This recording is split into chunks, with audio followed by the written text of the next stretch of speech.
almusal. Kaso, titikin ka niya. Ano ginagawa mo pa? Ay, nagluluto ng almusal, kaso, titikin yung ano niya, oh. Akala niya, tatamaan ako. Nakipas sa tindero ba ka? Oo, kita mo na, oo. Oo, akala niya, tatamaan ako. Training to sa lalo, eh, oh. Akala niya, tatamaan. Dapat malaki ang ano mo dyan. Hindi, yung ka na to. Sanay tayo sa putukan, eh. Malaki pang ano mo dyan, tip over. Tatandis ka lang yan, baboy yan. Oo, akala niya siguro, ah. Oo.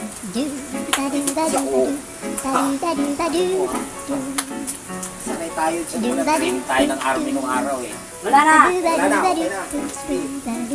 Oo, dumala na. Baliktad mo na.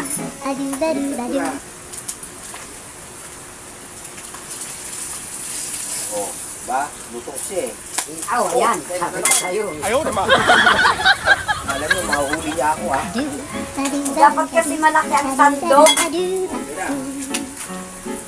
Yun lang, tanong mo, meron po ulit.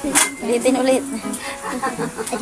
Oh, wala na. Alam na, mahuli niya ako. Yung titik-titik eh. Ito yung almusal kong lutuin.